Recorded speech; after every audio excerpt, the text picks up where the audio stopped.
Hello friends, ഞാൻ രാവിലെ പോകാനുള്ള തയ്യാറെടുപ്പാണ്. ഞാൻ എൻ്റെ വണ്ടിയൊക്കെ ഒന്ന് നോക്കി. ഇന്നലെ പോകേണ്ടതായിരുന്നു. സീതമോൾ മുട്ടം വഴക്കുണ്ടാക്കിയുണ്ട്, ഞാൻ പോയില്ല.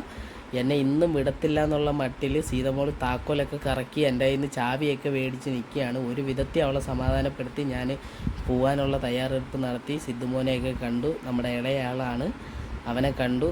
അപ്പോഴത്തേക്ക് സീതമോൾ ഭയങ്കര വഴക്ക്, അമ്മയടുത്തൊക്കെ മുട്ടം വഴക്കുണ്ടാക്കിയിട്ടിരിക്കുക.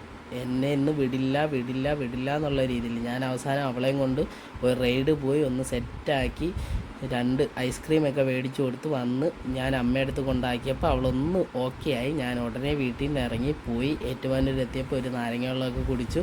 ട്രാവലിങ് ഭയങ്കര മെനക്കേടാണ്, ഇത്രയും ദൂരം ഇടയ്ക്കിടയ്ക്കൊക്കെ പോയി വരിക എന്നുള്ളത്. പിന്നെ എൻ്റെ പ്രിയപ്പെട്ട വഴിയിലെത്തിയപ്പോൾ ഒരു സന്തോഷം കിട്ടി. ഞാൻ അവിടെ നിന്നൊന്ന് എൻജോയ് ചെയ്ത് എല്ലാ ഓർമ്മകളും ഇങ്ങനെ അയവിറക്കി. എനിക്ക് ഭയങ്കര ഇഷ്ടമാണ് വകയാറ് ഈ വഴി, പത്തനംതിട്ട കോന്നി വകയാറ് ഈ വഴി. ഞാൻ തിരിച്ചു വരുന്ന വഴിക്ക് കുന്നിക്കോട് നമ്മുടെ ക്ലാസ്സൊക്കെ കണ്ടു. ഞാൻ എല്ലാം ഒന്ന് നോക്കി സെറ്റാക്കി തിരിച്ച് എൻ്റെ വീട്ടിലെത്തേണ്ട താമസം എൻ്റെ പട്ടിക്കുഞ്ഞുങ്ങളിങ്ങനെ നിൽക്കുന്നു. ഓക്കെ, ഇനി അടുത്ത വീഡിയോയിൽ കാണാം. ബൈ.